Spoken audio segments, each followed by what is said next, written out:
दावे और वादे तो खूब होते हैं कि बात विकास की होगी, रोजगार की होगी, अपराध की होगी, खेती किसानी, शिक्षा और स्वास्थ्य की होगी, लेकिन इसे प्रदेश का दुर्भाग्य ही कहें कि हर बार घूम फिर कर बात जाति और धर्म पर आकर खत्म होती है।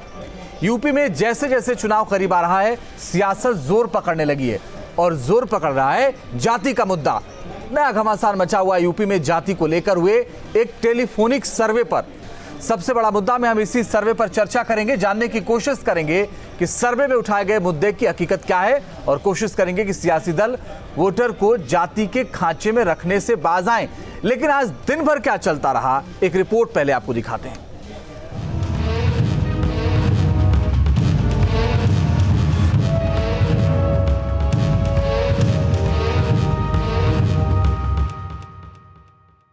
नमस्कार, हम उत्तर प्रदेश की वर्तमान राजनीति पर एक सर्वे कर रहे हैं। यूपी में 24 सेकंड के एक फोन कॉल ने सियासी घमासान मचा दिया है। सर्वे में दिया गया आपका जवाब गोपनीय रखा जाएगा।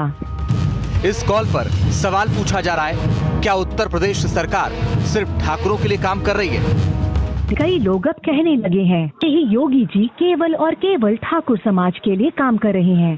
क्या आप इस बात से सहमत हैं? अगर आप सहमत हैं तो 1 दबाएं। अगर आप सहमत नहीं हैं तो 2 दबाएं।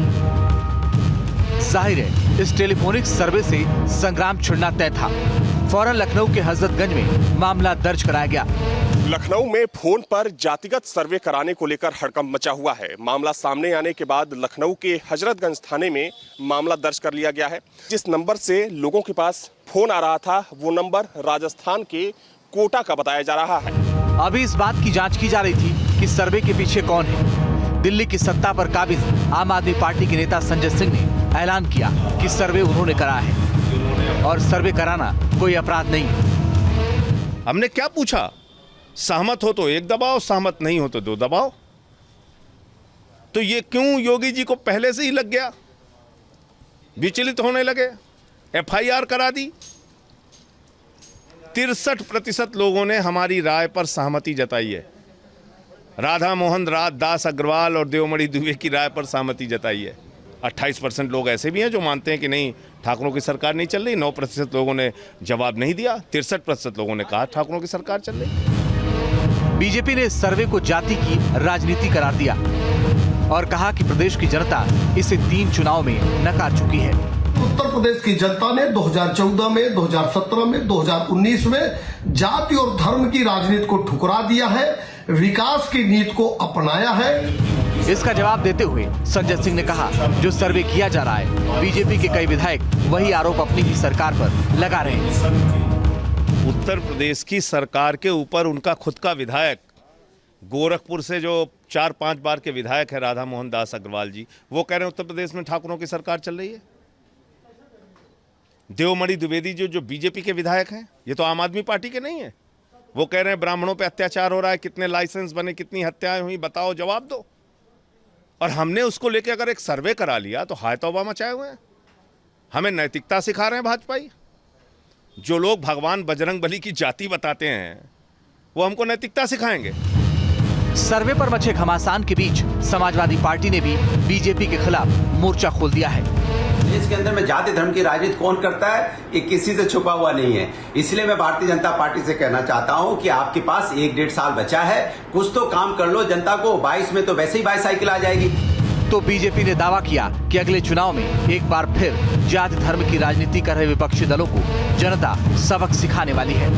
विपक्ष के लोग अब जो आतंकवादियों की जात नहीं खोज पाए, वो अपराधियों की जात खोज ले रहे हैं। कभी कोई किसी भगवान का नाम लेने लगता है, मूर्ति लगवाने लगता है, तो कभी जातियों के नाम पे सर्वे कराए जाने लगते हैं। इन लोगों को यह स्पष्ट रूप से समझ लेना चाहिए कि अब उत्तर प्रदेश में इस प्रकार की जात के नाम की राजनीति नहीं चलने वाली है। बहरहाल सर्वे मामले की जांच कर रही पुलिस तो कानून के हिसाब से अपना काम करेगी, लेकिन इतना तो तय है कि पिछले कुछ महीनों में यूपी में ब्राह्मण वोटों की लामबंदी को लेकर जबरदस्त खींचतान चल रही है। कभी समाजवादी पार्टी परशुराम की मूर्ति की बात करती है, तो कभी कांग्रेस ब्राह्मण चेतना की और कभी बीजेपी गरीब ब्राह्मणों की बीमा की। और अब इस अखाड़े में आम आदमी पार्टी भी कूद चुकी है। लखनऊ से निखिल शर्मा के साथ अविनाश सिंह, न्यूज़ 8। और इसी पर बात करने के लिए मेरे साथ समाजवादी पार्टी के प्रवक्ता अनुराग भदौरिया जी जुड़ रहे हैं, कांग्रेस के नेता राघवेंद्र चौबे जी जुड़ रहे हैं और समाजशास्त्री प्रोफेसर बद्री नारायण जी जुड़ रहे हैं। आप तीनों का बहुत स्वागत है। मेरे साथ थोड़ी देर में मनीष शुक्ला जी भी जुड़ेंगे जो कि भारतीय जनता पार्टी का पक्ष रखेंगे, और सीएम चौहान साहब भी जुड़ेंगे, आम आदमी के प्रवक्ता, आम आदमी पार्टी के। अनुराग भदौरिया साहब, आप लखनऊ में रहते हैं, मैंने सुना आपके पास भी फोन आया था, आपने कौन सा बटन दबाया? देखिए भैया, मेरे पास कोई फ़ोन नहीं आया। आपके सुनने से तो आपके हमें लगता है कहीं आपके सोर्सेज गलत हैं, और जो गलत सोर्सेज हैं उनसे मिलना बंद कर दीजिए, नहीं तो आपकी भी मानसिकता दूषित कर देंगे वो लोग। दूसरी बात यह है कि भारतीय जनता पार्टी इस देश के अंदर में, आप अच्छी तरह जानते हैं कि विकास की बात तो भारतीय जनता पार्टी करती नहीं है। अभी उनके प्रवक्ता कह रहे थे कि इस देश में, प्रदेश में विकास का बात होती। कौन सा विकास कर दिया? एक विकास का काम नहीं गिना सकते वो।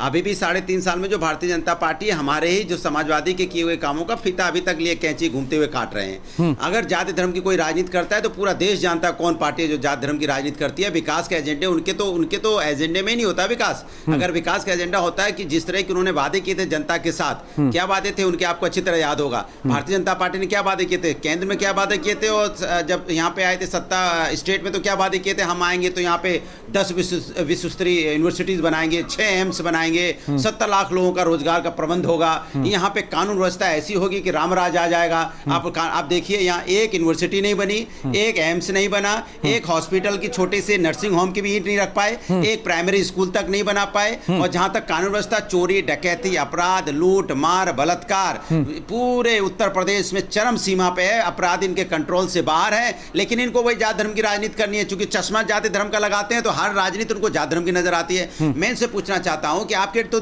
तो डीजीपी साहब भी कहने लग गए कि भैया हत्याएं बहुत बढ़ रही हैं, अपने अधिकारियों को बोल रहे हैं कि इनको रोको, चिट्ठी लिख रहे हैं। भदौरिया जी, एक बात, आप तो डीजीपी साहब भी चर्चा चूंकि जातिवाद पे हम कर रहे हैं और हमने प्रोग्राम का नाम दिया जाति न पूछो वोटर की, लेकिन एक बात आपसे समझना चाहता हूं भाई, धर्म की बात कौन सी पार्टी नहीं करती? मुझे एक बात बता दीजिए ना, 2012 से 2017 तक आपकी सरकार थी, क्या आरोप थे आपके ऊपर? मैं जाति की बात मैं स्वयं नहीं करना चाहता, नहीं थी। परशुराम की बात कौन कर रहा था अभी? भाई कौन सी पार्टी है जो नहीं कर रही है? बोलता हूं, अरे मैं चैलेंज करता हूं आपको चैलेंज करता हूं कि हमने कब जाति धर्म के नाम पे वोट मांगा, जरा बता दीजिए। हमने हमेशा एक्सप्रेस वे पर मांगा है, आप लोग कहते हो समाजवादी काम गिनाती है, हमने मेट्रो पे मांगा, हमेशा हमने बेरोजगारी भत्ते पे मांगा, हमने वोट यहाँ पे हॉस्पिटल बनाए उस पे मांगा, हमने रोड बनाई उस पे मांगा, हमने 100 डायल बनाया, पुलिस को मजबूत किया उस पे मांगा, 1090 हमने महिला सुरक्षा के लिए बनाया उस पे मांगा, हमने लैपटॉप बच्चों को बांटा, उनको मजबूत किया, देश पूरे वर्ल्ड से इंटरनेट के थ्रू जोड़ने के लिए गाँव के बच्चों को उस पे मांगा, हमने फ्री एजुकेशन पे मांगा, हमने मांगा, जरूर मांगा, लेकिन विकास के नाम पे मांगा। हर जिले को हमने 4 लाइन से जोड़ा, हमने हर जगह का विकास किया, हमने अयोध्या का भी विकास, सुन लीजिए, मैंने अयोध्या का भी विकास किया हम लोगों ने। अयोध्या में हमने सिविल लाइन, हम लोगों ने 52 करोड़ रुपया खर्च करके पूरे अयोध्या के अंदर अंडरग्राउंड सिविल लाइन की, हमने 38 करोड़ रुपया खर्च करके वहां पे पूरा का पूरा हमने वहां पे, आपने देखा होगा किस तरह से डेवलपमेंट किया। ओके सर, ओके ठीक है, ओके सर। मनीष शुक्ला जी भी हमारे साथ जुड़ गए हैं, भारतीय जनता पार्टी के प्रवक्ता। मनीष जी, आपका भी बहुत स्वागत है। मनीष जी, सर्वे कराने पर आपने FIR करवा दी। नमस्कार। मैंने सुना कि आपके पास भी फोन आया था, कौन सा बटन दबाया आपने? नहीं, मेरे पास तो फोन नहीं आया था। और देखिए, उत्तर प्रदेश में डबल इंजन की सरकार ने विकास की जो नई इबारत लिखी है उससे विपक्ष बौखलाया हुआ है, हताशा और निराशा में है और जाति और धर्म की राजनीति करना चाहता है। हम तो चाहते हैं कि डेवलपमेंट पे डिबेट हो। और जब FIR दर्ज हुई रात में तो डर कर संजय सिंह सामने आए और उन्होंने कहा कि हम करा रहे हैं। क्योंकि आम आदमी पार्टी का इतिहास रहा है कि पहले बयान दे दो, बाद में माफी मांग लो, और उसी की प्रक्रिया संजय सिंह ने अपनाई है। और मेरा स्पष्ट आरोप है कि जिस तरीके से उत्तर प्रदेश में विकास की गति बढ़ी है, तो जो लोग जातियों की राजनीति करते आए हैं, अभी एक लोग चिल्ला रहे थे कि मैंने अयोध्या में विकास कराया, एक रामायण मेला लगता था उसका बजट तक अखिलेश यादव जी ने बंद कर दिया था, ये क्या बात करेंगे? हाँ, ये है कि अब ये भी जय श्री राम करने लगे हैं, हमको अच्छा लगता है कि समाजवादी पार्टी के लोग भी करने लगे हैं। आज डिबेट जिस इशू पे, मैं उस पर आना चाहता हूँ। देखिए, जिस तरीके से संजय सिंह ने किया है, तो निश्चित रूप से उनका जो मंतव्य है वो मंतव्य है कि किसी तरीके से जाति में। मनीष जी, आपकी आवाज में थोड़ी सी दिक्कत है, नहीं आ पा रही आपकी आवाज। थोड़ी सी आवाज आपकी ठीक हो जाती फिर आपके पास आता हूं ताकि ये चर्चा हम आगे बढ़ा सकें। और कांग्रेस के हमारे साथ राघवेंद्र चौबे साहब भी हैं। राघवेंद्र चौबे जी, क्या चल रहा है उत्तर प्रदेश में आजकल? जाति और धर्म के नाम पर ही वोट मांगे जाएंगे कि विकास का कोई मामला है? ये उन लोग जिन लोगों ने अपनी राजनीतिक विरासत केवल इसी प्लेटफॉर्म पे बनाई है, वो लोग, हमें लगता है कि आप पार्टी भी हमने देखा है 2012 में जब आप पार्टी अस्तित्व में नहीं थी, हमेशा बीजेपी के बी टीम के रूप में काम किया है। और उत्तर प्रदेश में आज बीजेपी की जब नैया डोल रही है, आदरणीय प्रियंका जी और अजय कुमार लल्लू जी के नेतृत्व में कांग्रेस दिन प्रतिदिन मजबूत हो रही है। उत्तर प्रदेश में प्रतिदिन अपराध हो रहे हैं, बेरोजगारी चरम पे है। कोरोना के इस समय में कोरोना को साधने सेवा करने में पूरी तरह से उत्तर प्रदेश सरकार फेल है। तो जनता का ये सारी चीज़ें प्रेरणा ये लोग मोदी जी से ही लेते हैं। तो कहीं ना कहीं डाइवर्जन करने के लिए आज उत्तर प्रदेश में बात होनी चाहिए। प्रतिदिन उत्तर प्रदेश का कोई ऐसा दिन नहीं बीत रहा है जब उत्तर प्रदेश में हत्याएं नहीं हो रही हैं, लूट नहीं हो रहा है, बलात्कार नहीं हो रहे हैं। आज बात होनी चाहिए कोरोना पे फेल हो रहे हैं। हर जिलों की स्थिति प्रतिदिन रोज, आज बनारस में 200 के ऊपर मरीज पाए गए हैं। हम लोग बनारस से जुड़े हैं, ये मोदी जी का संसदीय क्षेत्र है। 6 सालों में पता नहीं भाजपा के प्रवक्ता और समाजवादी के लोग, अरे आप मूल पे काम करो ना, जिसके लिए आपको जनता ने सत्ता दी है, 325 सीटें दी हैं उनकी सेवा करने के लिए, उनको भय मुक्त अपराध मुक्त उत्तर प्रदेश बनाने के लिए आपको दिया। आज आप बात करेंगे, इनकी जब नैया डूबती दिख रही है और जब इनको समझ में आ रहा है कि अब प्रियंका गांधी जी के नेतृत्व में और अजय कुमार लल्लू जी के नेतृत्व में उत्तर प्रदेश में कांग्रेस 32 सालों का अपना वनवास खत्म करने जा रही है, तो अब ये बौखला करके अपनी बी टीम को ला दिए हैं। उसमें अनाप शनाप सर्वे, फोन तो किसको गए, क्या हुआ, FIR कराने वाले, सर्वे कराने वाले, एक पूरा प्रोपेगेंडा है मीडिया का ध्यान अपनी तरफ आकर्षित करने के लिए और जनता को गुमराह करने। ठीक है मनीष जी, मैं एक छोटा सा सवाल आपसे करना चाहता हूँ। भाई संजय सिंह कह रहे हैं, संजय सिंह ने सर्वे कराया, आपके विधायकों ने आवाज उठाई है, तो क्या वो भी, उनके साथ भी कोई दिक्कत है क्या? देखिए, मैं दो बातें कहना चाहता हूं। एक तो ये कहना चाहता हूं कि आम आदमी पार्टी ने पहली सरकार किसके साथ बनाई? कांग्रेस के साथ बनाई और बी टीम मेरी हो गए। अभी तो राहुल गांधी ने इनके 23 नेताओं को कह दिया कि भाजपा से मिले हुए हैं। तो आज की डेट में तो हमको नहीं पता कौन कौन लोग हमसे मिले हैं, ये तो राघवेंद्र चौबे जी बताएंगे कि कपिल सिब्बल जी मिल गए हैं, तमाम लोग मिल गए हैं हमसे। दूसरी बात मैं कहना चाहता हूं कि देखिए, ये एक साजिश ये है कि बहुसंख्यक वर्ग को जातियों में बांट दो और अल्पसंख्यकों को कंसोलिडेटेड करके एक साथ खड़ी कर दो, और उसी की लड़ाई सपा, आम आदमी पार्टी, बहुजन समाज पार्टी और कांग्रेस लड़ रही है। एक कंसोलिडेटेड वोट बैंक के लिए लड़ाई लड़ने का प्रयास कर रही है और बहुसंख्यकों को बांटने का प्रयास कर रही है। लेकिन 2014, 2017 और 19 का जो परिणाम आया है, 19 में हमको 50% से ज्यादा मत मिले हैं। यानी उत्तर प्रदेश में जातियों और धर्म का बंधन टूट गया। 50% से एवं वोट पाने वाली पार्टी को सभी जातियों का वोट मिलता है, सभी धर्मों का वोट मिलता है, तब इतने वोट मिलते हैं। और उससे ये बौखलाए हुए हैं और विकास की नीति के साथ उत्तर प्रदेश चलने वाला है। और संजय सिंह हो, यद्यप उनका कोई राजनीतिक वजूद उत्तर प्रदेश में नहीं है आम आदमी पार्टी का, और उनके लिए कठिनाई उत्पन्न होने वाली है। अनुराग भदौरिया और राघवेंद्र चौबे जी उनको समझे, क्योंकि जिस तरीके से कांग्रेस ने बी टीम को बनाया था, उनके साथ गए थे, उसके बाद कांग्रेस का क्या हाल हुआ मुझे पता है। क्या दिया जनता ने? तो आपको जिताया था, लेकिन जनता के साथ आपने धोखा कर दिया। इसलिए जनता आने वाले दिन में आपको 2022 में देखिए, आपके झूठ पे दो बार मत पड़ चुका। 2017 में आपके झूठ को जनता ने नकारा, 2019 में फिर नकारा। आप से तथाकथित रूप से झूठ बोलते आए हैं। कर लो ना।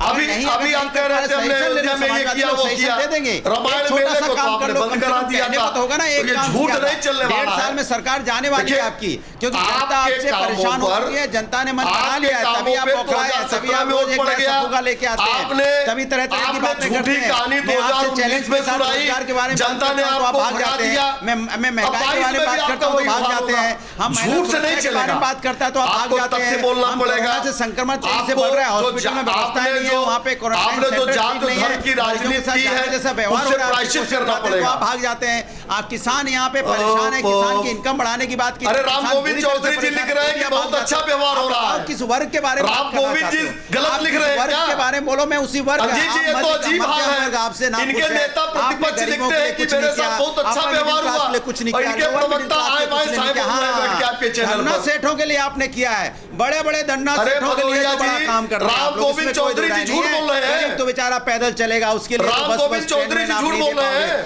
हजारों किलोमीटर पैदल चले। अरे मेरा वो तो आप सवाल जानते हैं, आत्मनिर्भर है ना, राम वो तो गोविंद पैदल चल चौधरी सकता है, जी उसको आप आत्मनिर्भर समाजवादी मानते हैं, पार्टी के गरीब है नेता ना, है कि वो तो नहीं है कि बेचारा आप भूखा वही रह सबसे सकता बड़े है, नेता हैं आत्मनिर्भर है, हो समाजवादी जाएगा। पार्टी आप जानते हैं बेचारा बिना कपड़े के भी सो सकता है, अरे आत्मनिर्भर भैया, है। आप जानते हैं गरीब 1000 किलोमीटर अनुराग चल सकता है भदौरिया पैदल, जी, क्योंकि सुन आत्मनिर्भर लीजिए, आपने बना दिया। राम क्या आप गोविंद इसी तरह से चौधरी किस आत्मनिर्भर पार्टी हो, के नेता कष्ट हैं? हो और कष्ट में जीने की आदत अजीत जी, डालो, इनसे भूखे पूछिए, रहने की किस आदत तरह से डालो, कैसे इसी डिबेट तरह चलेगी? जीते रहो, यही आत्मनिर्भर। नहीं अनुराग भदौरिया जी, कम से कम आप बोलते हैं तो कम से कम फुल स्टॉप कॉमा तो कहीं लगा लिया करिए, बोलते जाते हैं। नहीं नहीं अनुराग भदौरिया जी, आप बोलते हैं तो बोलते जाते हैं, सुन लिया करिए दूसरे की बात भी, दूसरे की बात भी तो सुना करिए ना अनुराग भदौरिया, दूसरे की बात भी तो सुना करिए। मनीष शुक्ला जी पूछ रहे हैं क्या राम गोविंद चौधरी झूठ बोल रहे थे, दे दीजिए जवाब, आप बोले जा रहे हैं लगातार। अरे सर एक काम पूछवा लो, अरे एक काम इनसे पूछ लो ना, एक काम बता दें बीजेपी वाले, बस हम शांत हो जाएंगे। आप बताइए ना, राम गोविंद चौधरी जी झूठ बोल रहे हैं। उन्होंने कहा कि मैं कोविड के दौरान एडमिट था, बड़ी अच्छी व्यवस्था थी। आप राम गोविंद चौधरी जी नेता प्रतिपक्ष हैं। अरे तो भैया हॉस्पिटल कहाँ के थे, सभा में रिप्रेजेंट करते हैं। हॉस्पिटल किसने बनवाए, समाजवादियों ने हॉस्पिटल बनवाया, आपने क्या बनवाया? ओके ठीक है बद्री नारायण जी, मैं आपको इस चर्चा में लाना चाहता हूं सर, बद्री नारायण जी मैं आपको इस चर्चा में लाना चाहता हूं। एक दिन हम और आप एक और डिबेट कर रहे थे और इसी को लेकर के बात हो रही थी, संयोग से देखिए सर्वे भी हो गया। तो आने वाले वक्त में जब 1.5 साल चुनाव में वक्त बचा, तो हम ये मान के चलें कि राजनीतिक पार्टियां इस ओर अब ज्यादा ध्यान देने वाली हैं।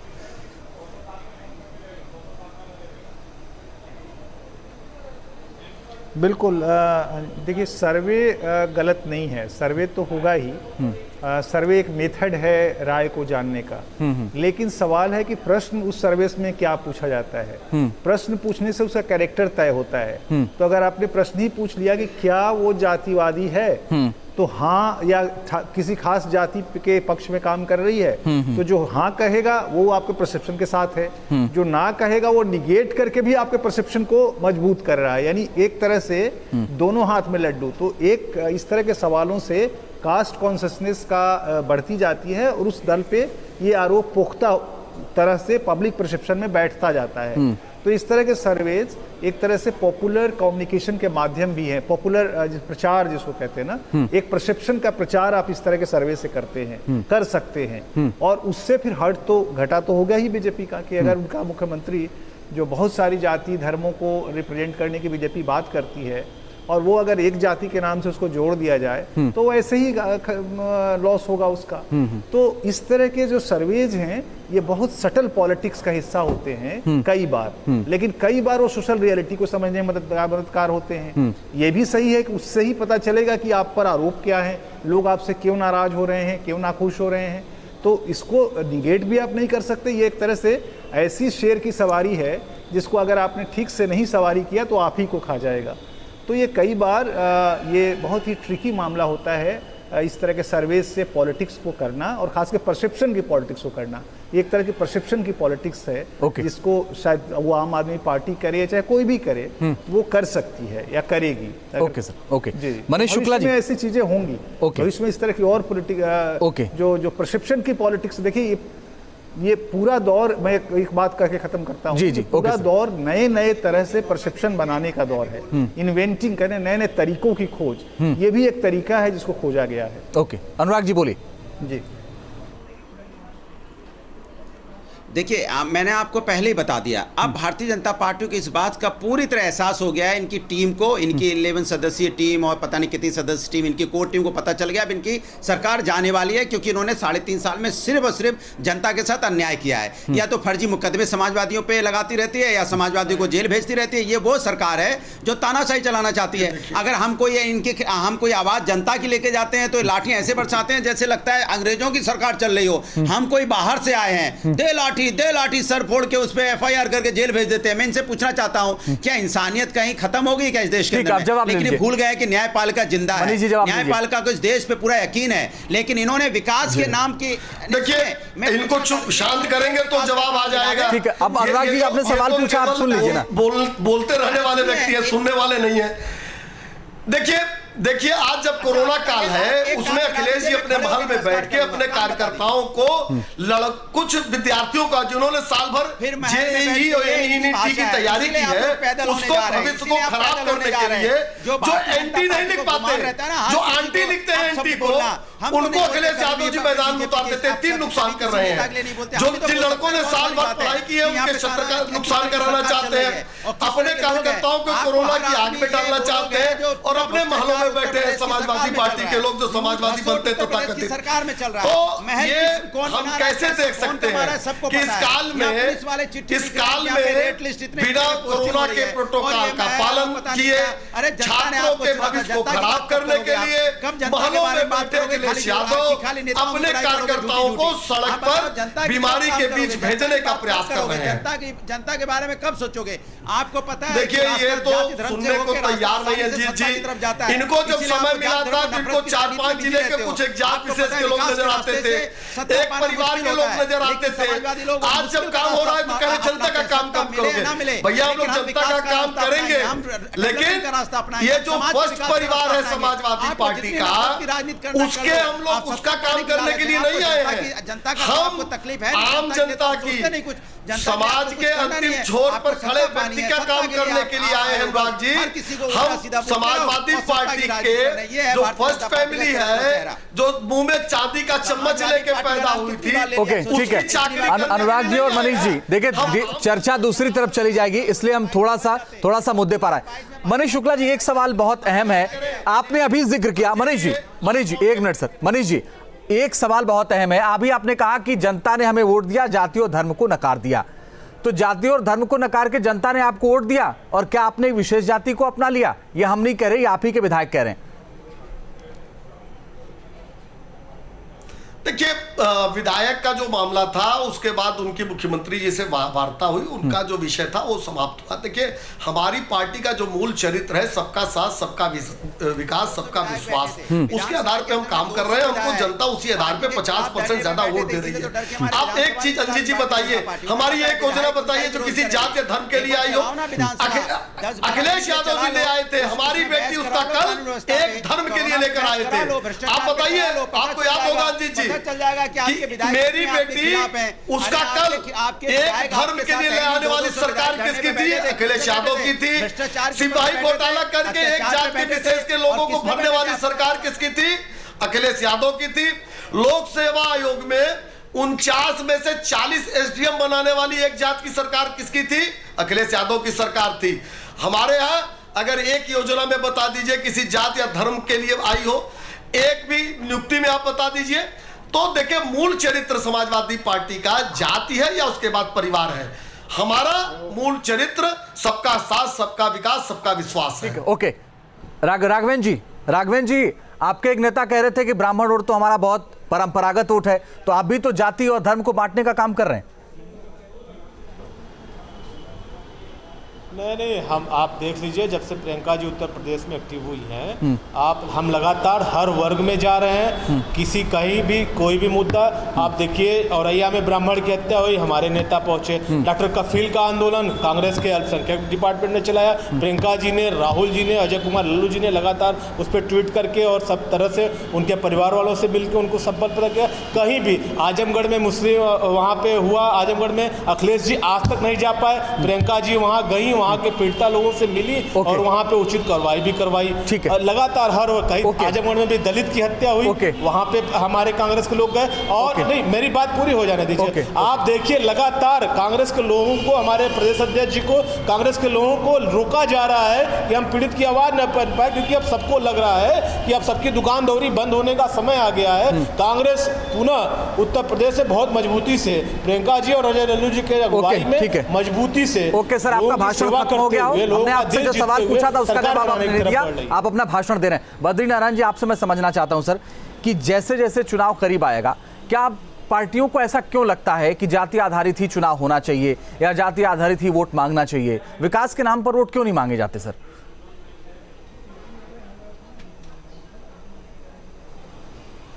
देखिए, विकास के नाम पे वोट तो मांगना ही चाहिए, लेकिन इनको अपने पे कॉन्फिडेंस नहीं है। या तो विकास का काम उस तरह से नहीं हो रहा है जिससे उनको लगे कि इसके माध्यम से हम जीत प्राप्त कर सकते हैं, तो वो एक सपोर्टिव, एक कहते हैं ना, स्टेपनी लगा दिया जाता है जाति का।